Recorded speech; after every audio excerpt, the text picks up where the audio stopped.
Le quartier Le Maçon est essentiellement marqué par un stationnement automobile anarchique ainsi qu'un déficit d'espaces verts. Nos projets s'articulent autour de ces deux enjeux majeurs dégagés lors de notre diagnostic. L'objectif commun est de proposer des aménagements réalisables tout en répondant à ces problématiques.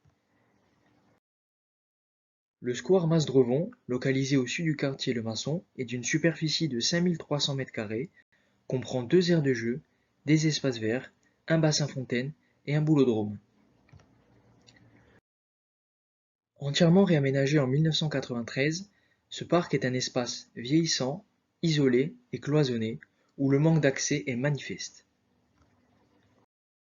Par ailleurs, des entretiens informels ont été réalisés avec des passants, habitants du quartier, pour avoir leur ressenti sur celui-ci. Le projet urbain se saisit de plusieurs enjeux: décloisonner le parc et l'ouvrir à son environnement proche, le restructurer et donner une nouvelle attractivité à l'ensemble du site, et favoriser la mixité, faire du secteur un espace de bien-être pour tous. Le parti pris de ce projet est de revaloriser le square Masdrevon en créant un véritable espace partagé, inclusif et intergénérationnel. Il se décompose en 5 phases. L'objectif de cette première phase est une meilleure lisibilité des espaces.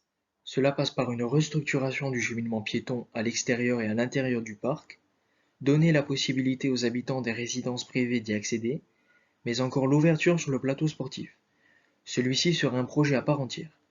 De plus, pour rendre le parc accessible à tous, de nombreux aménagements seront effectués pour les personnes en situation de handicap. Par exemple, la mise en place de rampes d'accès pour les fauteuils roulants, lorsque c'est nécessaire, ou encore l'agrandissement des portillons aux entrées et sorties du parc. La deuxième phase se concentre sur l'aménagement d'une aire de jeu pour les enfants entre 4 et 8 ans et sur l'implantation d'équipements sportifs.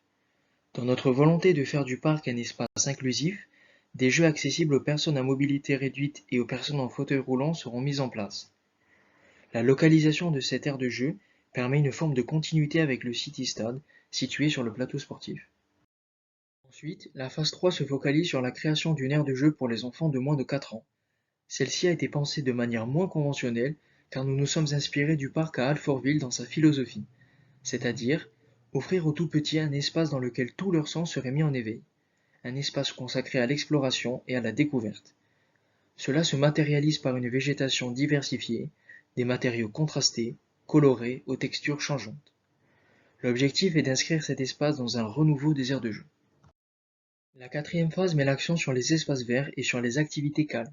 Elle se traduit par des couleurs plus douces et est dans la continuité du projet sur le plateau sportif en regroupant des espaces propices à la détente, du mobilier urbain, des tables de jeux d'échecs pour tous et une boîte à livres sera mise à disposition pour permettre aux habitants de s'y sentir bien et de s'y retrouver.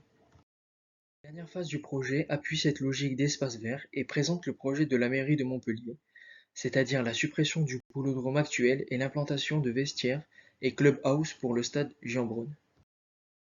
Par ailleurs, pour garantir la convivialité et favoriser les échanges à l'intérieur du parc, l'idée est d'ouvrir ces différentes zones les unes aux autres, par exemple proposer des coins calmes à proximité des aires de jeu. Pour finir, ce projet urbain en lien avec celui du plateau sportif affiche une volonté commune de positionner le secteur comme une nouvelle centralité au sud du quartier Le Maçon.